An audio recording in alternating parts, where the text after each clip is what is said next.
Welcome to SVG-TV News for Tuesday, March 15th, 2022. I am Rochelle Batiste with the details. Several government officials, members of the opposition, the diplomatic corps and other persons started off the celebration for National Heroes Day on Monday, March 14, 2022, with the annual wreath-laying ceremony at the obelisk here at Dorsetshire Hill in honor of SVG's first and only national hero, Paramount Chief Joseph Chatouillet. Chatouillet, who died on March 14, 1795, was a Garifuna or Carib chief who led a revolt against the British colonial government in 1795. The 2022 wreath-laying ceremony was held under the theme, Appreciate Our Identity, Preserving Our Heritage with Pride. Delivering a brief history on Joseph Chatouillet, Prime Minister Dr. Ralph Gonsalves said that on National Heroes Day, one must always be mindful of a person who speaks unity and preaches peace. Heroes Day, we must always be mindful of those who speak unity, but who philosophically and in practice sow disunity and discord. And that those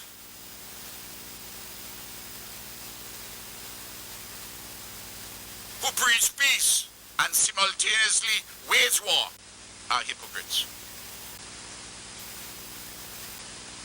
You cannot preach peace and wage war. PM Gonsalves further spoke on the criteria of becoming a national hero and said consideration is being given to have more national heroes. Advisory Committee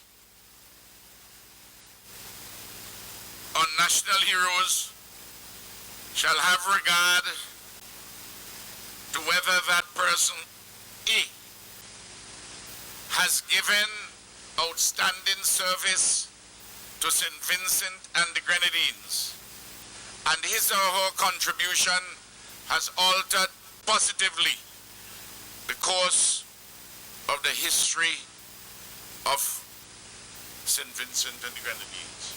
Or that person has given service to St. Vincent and the Grenadines which has been exemplified by visionary and pioneering leadership, extraordinary achievement, and the attainment of the highest excellence, which has redounded to the honor of St. Vincent and the Grenadines. Or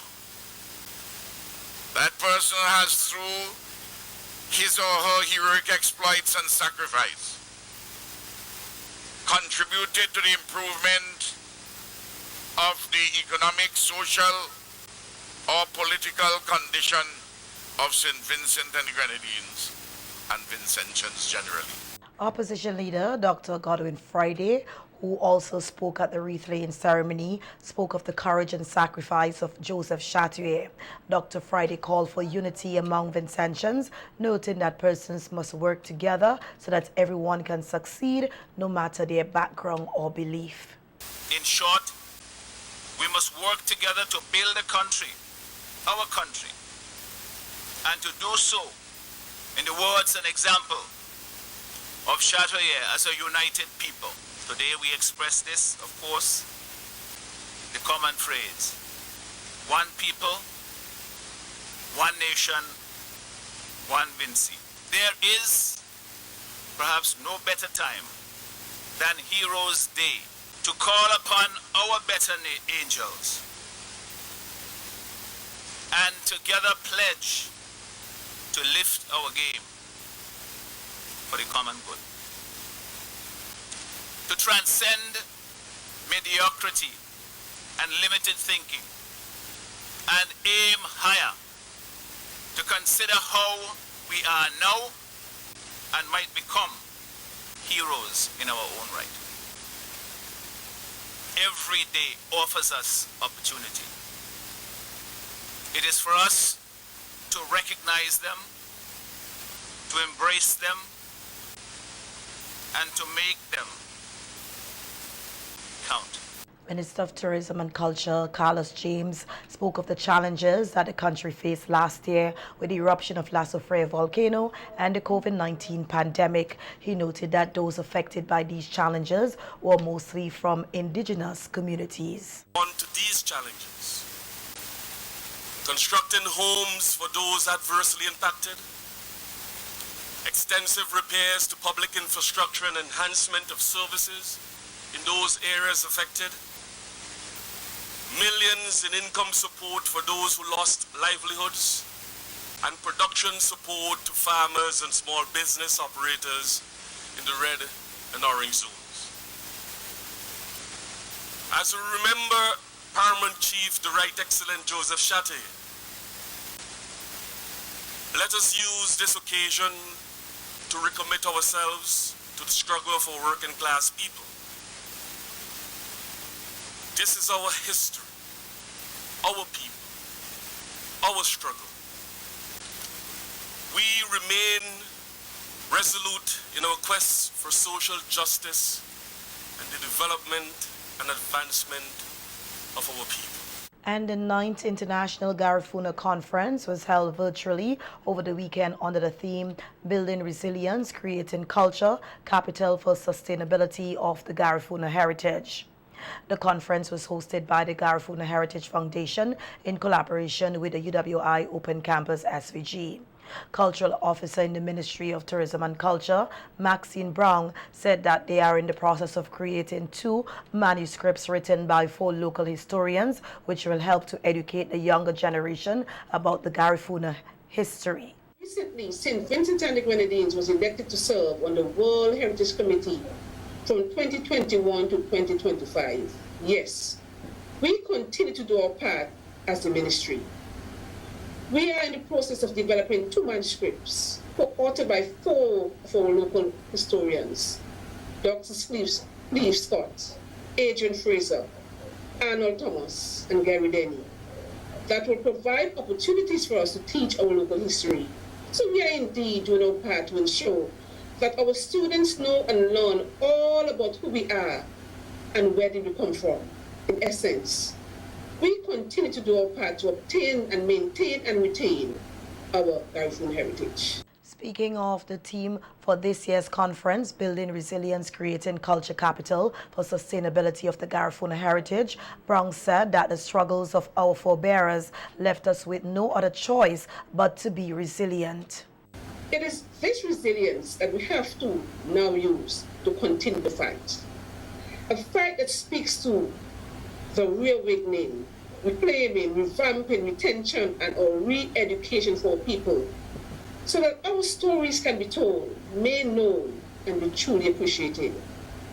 Moreover, it is imperative that we educate this generation so that we can grow up knowing their roots, knowing our roots, feeling proud of our story so that they too can do their part in continuing the legacy. President of the Garifuna Heritage Foundation, David Daki Williams, said the conference comes at a time when extreme difficult circumstances prevail and expect to get worse as the Ukraine-Russia conflict unfolds. The eruption of La Soufrière volcano 11 months ago and the displacement and dislocation of so many thousands of persons and families have also compounded the communication situation. And it has become quite difficult to go with certain programs.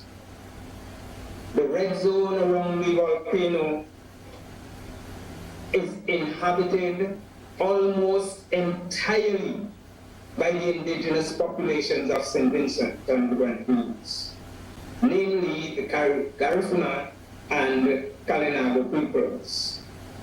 Presently, the recovery effort is ongoing and will continue to be so for the next few years.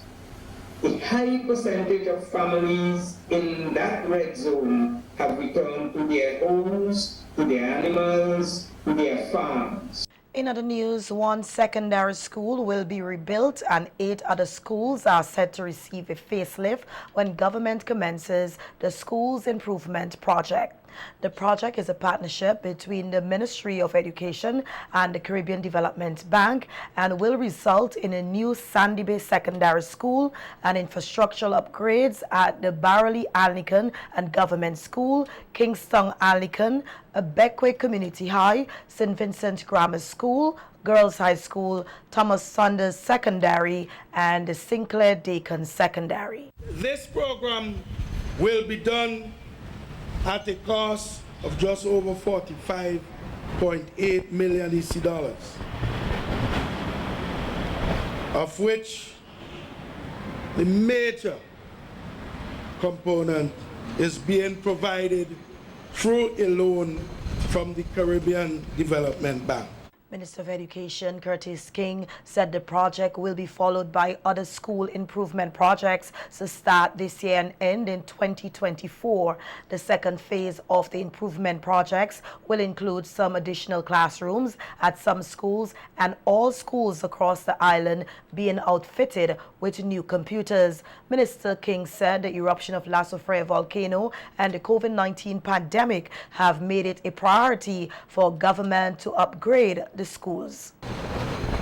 These other improvement programs combined will see an additional investment of 20 million East Caribbean dollars over the period.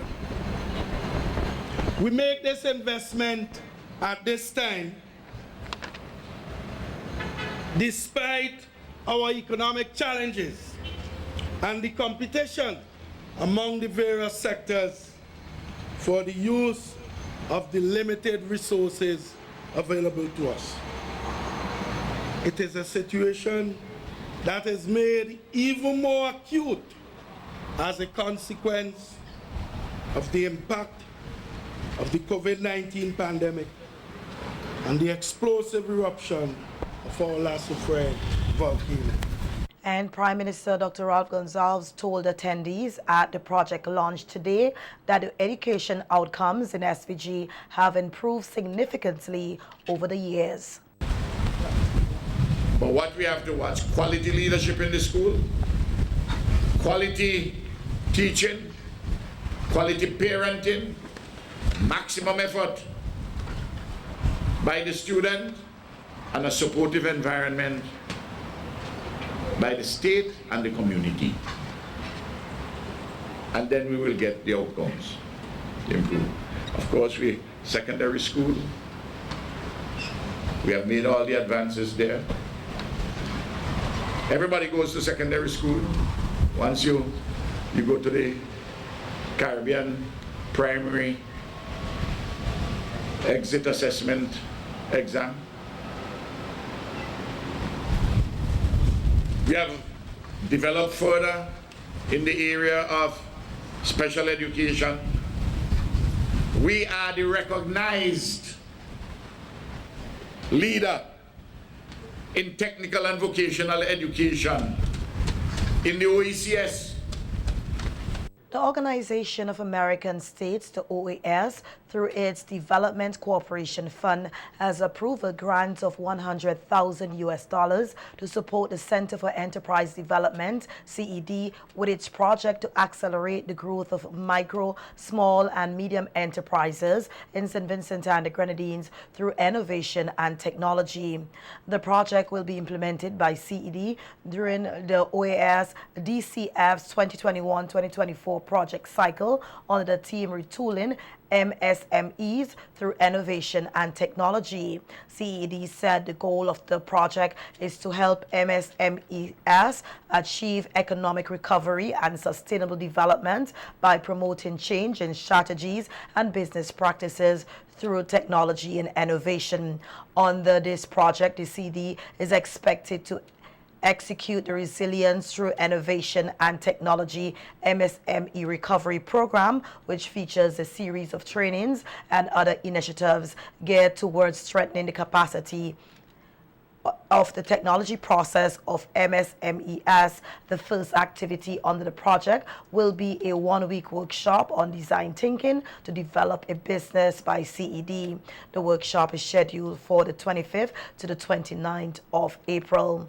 Since 1997, the OAS, the DCF, formerly the FME, CIDI has provided over $100 million to support OAS member states in their efforts to reduce poverty and inequality by providing grants for more than 1,100 projects in areas ranging from education, entrepreneurship, community development, small and medium enterprises, renewable energy resources, science and technology, among others.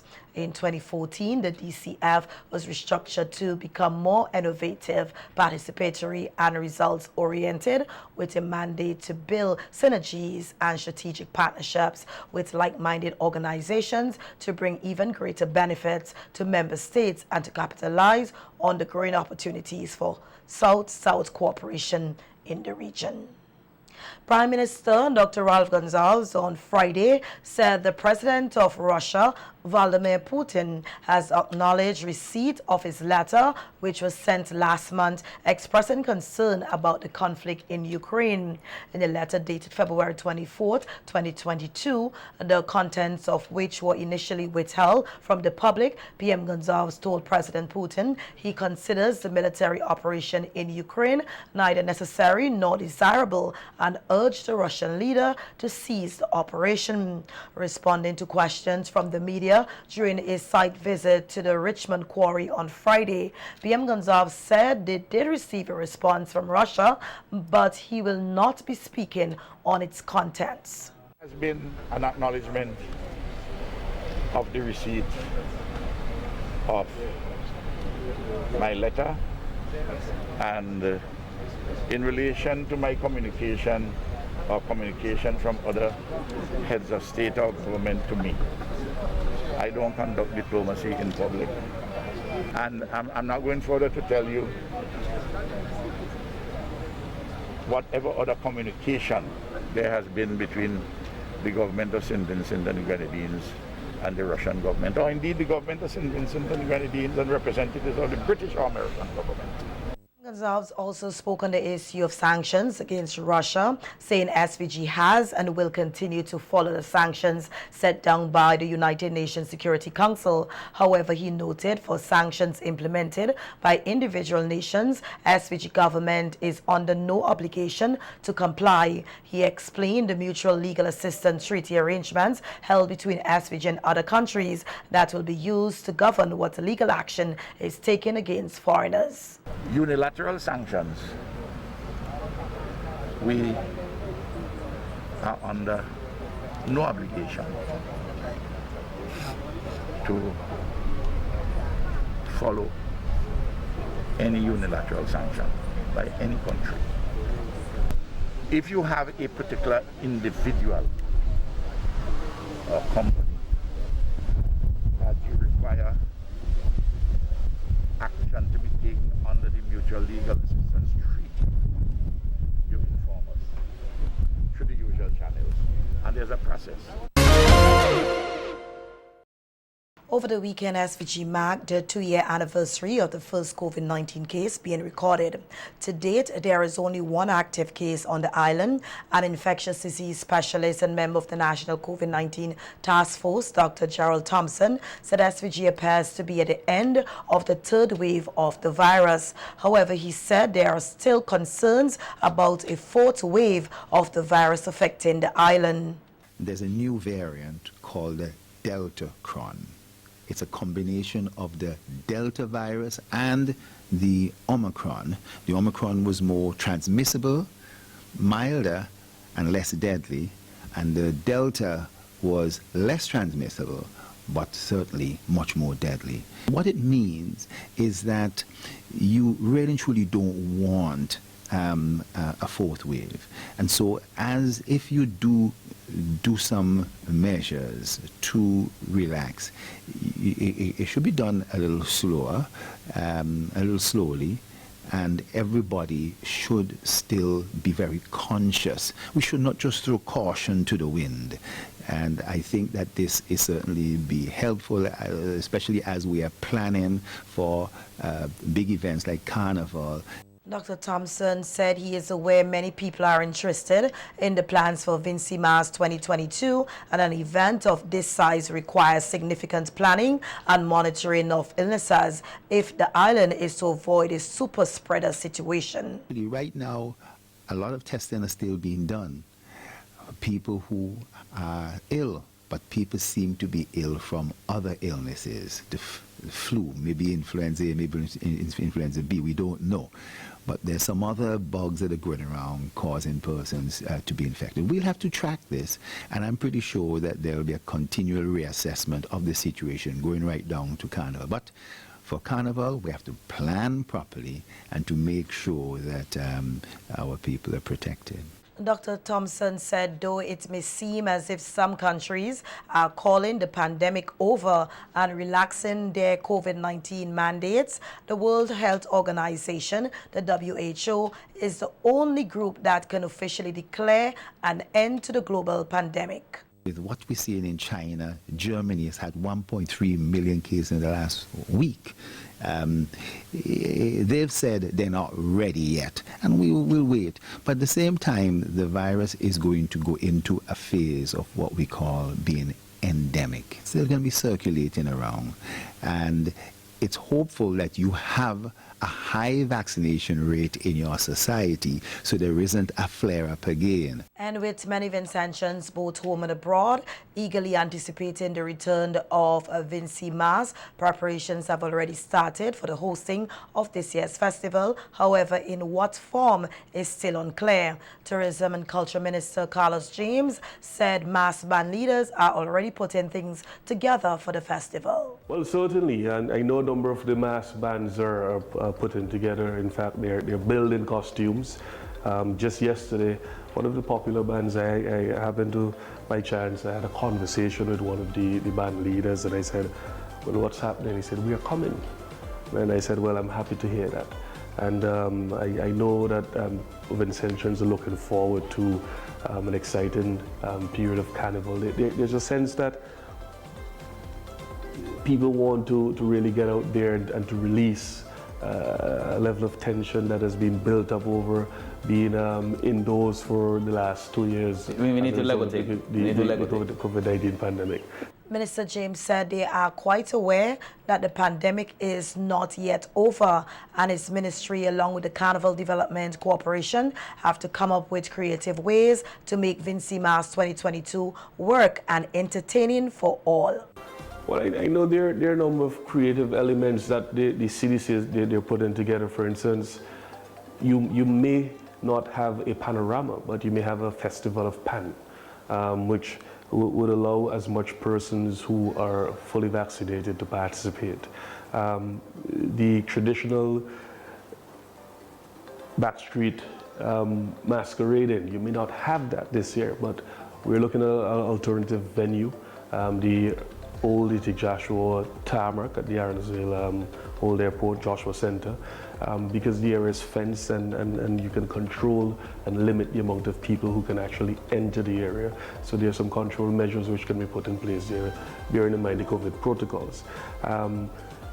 You're expecting a semi-finals and so on, but they have found some creative ways of having an all-inclusive day event, which will have we'll see all of the semi-final showcases and so on before the preliminary, before we go into the finals at Victoria Park. So we have to find during this COVID period creative ways of really making Carnival work, not just Carnival, but all our cultural components. A dwelling house was destroyed by fire today in Murray's village. Information received is that the fire started about 11 a.m. and while efforts were made to put out the fire, they were all futile until the fire brigade arrived on the scene and managed to get it under control. The house was home to 7 persons, but no one was there at the time of the fire. Our news team spoke with the owner of the property, who said that a family dispute led to the fire.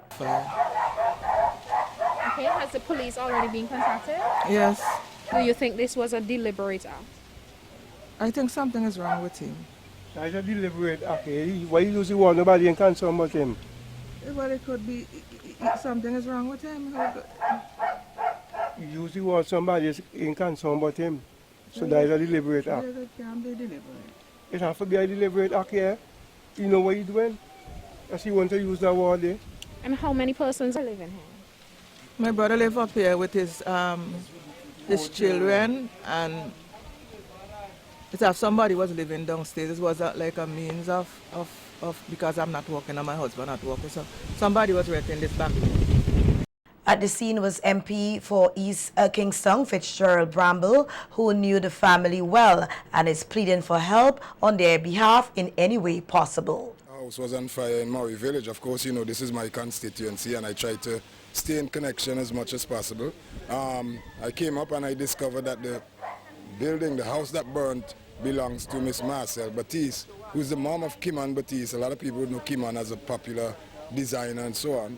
But she didn't live in this property. She lives next door, as she probably told you. Long story short, the occupants of the house that burnt, it's like her brother, Leslie Jack, and his girlfriend, Vaughn, and they have 4 children. The kids are at school right now. There are 3 boys and a girl. The boys are 16, 14, and 7 years old, and the girl is 12. The girl attends the Bishop's College, and the 2 senior boys attend West St. George. The small boy attends C.W. Prescott. So they're going to need a lot of help. I'm just here to appeal to, you know, viewers, listeners, whatever you can do to reach out and help would be greatly appreciated. I can be reached at my constituency office in Beachmont, or my telephone number is 491-3489. Anybody who wants to help can reach out to me and I can put them in touch with the family or what have you. It's really sad when these things happen, but you know, that's life, and even though we don't expect them, we have to react and respond. The police said the incident is under investigation. And the Traffic Department of the Royal St. Vincent and the Grenadines Police Force has noticed an increase in motorists making illegal alterations to their vehicles, particularly the lights. This from Sergeant Kenny Jones, who shared this concern on NBC Radio Face-to-Face program this morning and said there is a zero-tolerance policy to this offense. Sergeant Jones issued a reminder that such vehicles can be taken off the road by officers and the drivers issue with a traffic ticket. One of the departments where we see this, something that is creeping in where owners of motor vehicles are changing the rays of the light on those motor vehicles to different colors. Under the Motor Vehicle and Road Traffic Act, that's on the regulation 2112A, it says that every motor vehicle shall be equipped with 2 lamps at the front. So whether it is day or night, your vehicle should have 2 lamps at the front, 1 on each side. And when a motor vehicle is in motion on the road at night, the 2 lamps at the front of that motor vehicle shall be lighted, and the rays from the lamps shall be uncolored. So that is a concern for the department, and we noticed that it has been creeping in now where persons are changing the rays of those lights on the motor vehicles to different colors. We also want persons to know that this is an offense under the Motor Vehicle and Road Traffic Act, and we have a zero-tolerance approach when it comes to this particular offense. We have stepped up our patrol, in particular at night, to try and clamp down on this offense that has been creeping in. So we just want persons to know that once they are found in breach of this regulation, that the police would issue them with traffic ticket, and the police also have the authority to take their vehicle off the road for inspection, where they would be asked to remove those colored rays from the motor vehicle. Sergeant Jones said another issue that has been creeping up is the use of bright white lights at nights. Sergeant Jones said motorists need to be mindful of other road users, and failure to comply with the law could lead to prosecution. Concern to the general public, in particular these white lights as well, and when they're not dimming their lights on the road at night when they see an approaching vehicle coming. So we just want persons to be considerate to each other and to adhere to the rules and regulation, and failure to do so, they can and will be prosecuted if they are found in breach of this.